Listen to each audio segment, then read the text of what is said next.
लेकिन जो हनीमून पे जाते हैं क्या वो गलत होते हैं? रही कि जब हम विवाह करते हैं तो सबसे पहले हमारी अर्धांगिनी। ये छोटे छोटे बच्चों को प्यार हो रहा है, क्यों हो रहा है? माँ बाप का आचरण आया है, माँ बाप भी हनीमून मनाने गए थे तो वही संस्कार लेके बच्चे भी पैदा हो गए हैं कि ये अभी से मनाएंगे। अब जैसा बाप वैसे ही बेटा। आपने विवाह किया जी। क्यों किया? तो महाराज जी आप तो शादी से पहले भी नहीं मिलने देते, शादी के बाद भी नहीं मिलने देते। शादी से पहले आपने कहा कि किसी को अपनी होने वाली बीवी को भी नहीं टच भी नहीं करना चाहिए। आप खुद को संत कहते हैं और आप अपने साथ इतने सारे बाउंसर्स लेकर चलते हैं। इतनी तगड़ी सिक्योरिटी होती है। मिलने का एक तरीका है ना, यदि सबके बीच में फंसेंगे तो कोई बाल खींचेगा, कोई कपड़ा खींचेगा, कारण किसी बूढ़े को धक्का लग जाए, गिर जाए, नुकसान हो जाए। पहले जमाने में जो ऋषि मुनि होते थे जो शादी नहीं करते थे वो यज्ञ नहीं करते थे। आप ये कह रहे हैं? तो ईश्वर के प्राप्ति के लिए हम लोग विवाह करते हैं, ना कि भोग विलास के लिए। तो आज के इस वीडियो में अनिरुद्ध आचार्य जी ने उन लोगों को अच्छे से धो दिया है जो लोग मॉडर्न बनने के चक्कर में अपने धर्म को भूलकर सब कुछ में साइंस घुसाने की कोशिश करते हैं। इसी बात पर अनिरुद्ध आचार्य जी ने कुछ लोगों को डिबेट में धो भी दिया क्योंकि वो लोग अपनी फालतू बातों को भी सही साबित करने पर तुले हुए थे। तो भाई क्या वो आप खुद से ही देखिए। अनिरुद्धाचार्य महाराज ने हनीमून की व्याख्या किस तरह की है, जरा ये भी सुन लीजिए। अब तुम शादी के बाद सीधे भाग गए हनीमून में, अब वो संतान जब तुम्हारी होगी तो वो भी कैसी होगी? अब ये छोटे छोटे बच्चों को प्यार हो रहा है, क्यों हो रहा है? क्योंकि बस यही है, माँ बाप का आचरण आया है, माँ बाप भी हनीमून मनाने गए थे तो वही संस्कार लेके बच्चे भी पैदा हो गए हैं कि ये अभी से मनाएंगे। अब जैसा बाप वैसे ही बेटा। और इसी से जुड़ा अगला सवाल, क्या अनिरुद्धाचार्य जी महाराज हनीमून के खिलाफ हैं? सवाल दिखाइए। अच्छा, इससे पहले आप में से कितने लोग हनीमून पे गए थे? हाथ उठाइए। गए थे कि नहीं गए थे? झूठ मत बोलिएगा। कोई नहीं गया, सब संस्कारी हैं। कोई नहीं गया? महाराज जी कोई नहीं गया इनमें से? सब संस्कारी हैं। लेकिन जो हनीमून पे जाते हैं क्या वो गलत होते हैं?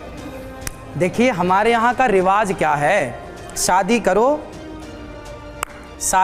और शादी के बाद सबसे पहले क्या होता है, दशरथ जी ने, राम जी का जन्म हुआ उसके पहले दशरथ जी ने क्या किया? यज्ञ किया। यज्ञ के बाद राम जी का जन्म हुआ।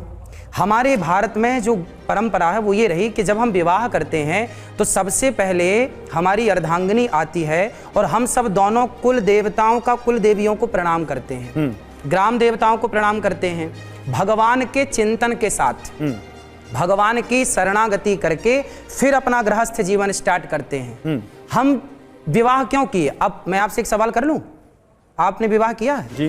क्यों किया है? क्यों किया? क्योंकि मुझे दाम्पत्य जीवन में जाना था। क्यों जाना है दाम्पत्य जीवन में? क्या प्रॉफिट है उसके, क्या फायदे हैं? नहीं, मैं आपसे सवाल यहाँ पे जवाब देने नहीं आया हूँ, मैं आपसे सवाल पूछने आया हूँ। ऐसे करेंगे तो बहुत सारे सवाल हैं। देखिए हमारे भारत में, मैंने प्रश्न ना लॉजिकली किया है, आप समझिएगा। एक बहुत बड़ा अर्थ मैं बताऊंगा इसका, आपको पता नहीं है और आप जितने यहाँ बैठे हैं शायद किसी को पता हो। हमारी हिंदू संस्कृति में यदि ये सवाल आपसे पूछा जाए कि आपने विवाह क्यों किया है, तो 99% लोग इसका उत्तर नहीं दे पाएंगे कि हमने विवाह क्यों किया है। विवाह करने का उद्देश्य क्या है वो लोग नहीं जानते और विवाह कर लेते हैं। हमने विवाह क्यों, आप हमसे पूछिए कि आपने विवाह क्यों किया, हम बताएंगे। हमने विवाह इसलिए किया है क्योंकि हमारे सनातन धर्म में बिना विवाह के यज्ञ का अधिकार नहीं होता। जब पत्नी आती है तो आपने देखा होगा विवाह एक यज्ञ है, इसलिए मंडप के नीचे पंडित जी आपको सबसे पहले यज्ञ कराते हैं और उस यज्ञ मंडप की 7 प्रदक्षिणा होती हैं, वो यज्ञ से हमारी गृहस्थी स्टार्ट होती है। महाराज जी आप तो शादी से पहले भी नहीं मिलने देते, शादी के बाद भी नहीं मिलने देते। शादी से पहले आपने कहा कि किसी को अपनी होने वाली बीवी को भी नहीं टच भी नहीं करना चाहिए, और शादी के बाद कह रहे हैं कि आप हनीमून भी नहीं करना चाहिए। ये मतलब क्या? ये नहीं क्या लिखा? आदमी एक मिनट, नहीं रुके आदमी। महाराज जी इधर देखिए, आप शादी से पहले भी नहीं मिलने देते, शादी के बाद भी नहीं मिलने देते। अब आदमी करे क्या? जिए मर जाए। शादी के बाद ही मिली है ना पत्नी से, मिलने का थोड़ी कहाँ जाने दे रहे हैं? शादी के बाद ही तो हनीमून पे जाता है शख्स। हमारे यहाँ विवाह क्यों होता है? क्योंकि विवाह के बाद ही, आप देखिए हमारे वेदों में, जब आपने पूछा ना कहाँ लिखा है, मैं आपको बता रहा हूँ, मैं जो भी बोलता हूँ प्रमाण के साथ। जब भगवान राम ने माता सीता को वनवास भेजा, माता सीता वनवास गई, उस समय भगवान राम ने यज्ञ किया था। वशिष्ठ जी से कहा कि मैं यज्ञ करना चाहता हूं, क्या मुझे यज्ञ की इजाजत है? वशिष्ठ जी ने कहा आपको यज्ञ की इजाजत नहीं है। क्यों? क्योंकि यज्ञ की इजाजत तब मिलेगी जब आपकी पत्नी आपके पास होगी। एक मिनट बोलने दीजिए। जब आपको यज्ञ की इजाजत मिलेगी जब आपकी पत्नी पास में होगी। तो बोले मेरी पत्नी तो है पर वनवास में है, बोले लेके आओ, बोले ला नहीं सकते। अब वो मजबूरन हालात आप सब समझते हैं। तब फिर भगवान राम को सोने की सीता बनानी पड़ी।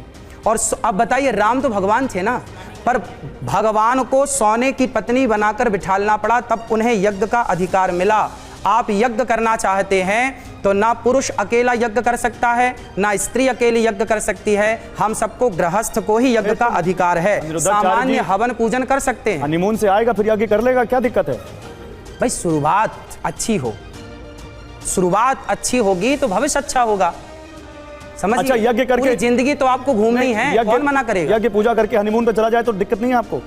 यज्ञ करके चला जाए हनीमून? हाँ, यज्ञ करे, पूजा, जो घर के कुल देवताओं को तो प्रणाम करे। पहले जमाने में जो ऋषि मुनि होते थे, जो शादी नहीं करते थे, वो यज्ञ नहीं करते थे, आप ये कह रहे हैं? क्या मेंशन किया, क्या बोला? सामान्य जो विशेष बड़ा यज्ञ है वो यज्ञ गृहस्थ, इसलिए वशिष्ठ जी गृहस्थ थे। अच्छा, अब इसमें यज्ञ का भी अकॉर्डिंग टू द कन्वीनियंस चीजें हैं कि आप कब शादी करेंगे तो कौन सा यज्ञ करेंगे, शादी नहीं करेंगे तो कौन सा यज्ञ। ठीक है, ठीक है, ओके। सवाल के शास्त्रों में इसका वर्णन है। यदि आप शास्त्रों पे बिलीव करते हैं तो आप मानिए कि वशिष्ठ जी, हमारे जितने अधिकाधिक संत हुए हैं वो सभी संत गृहस्थ थे।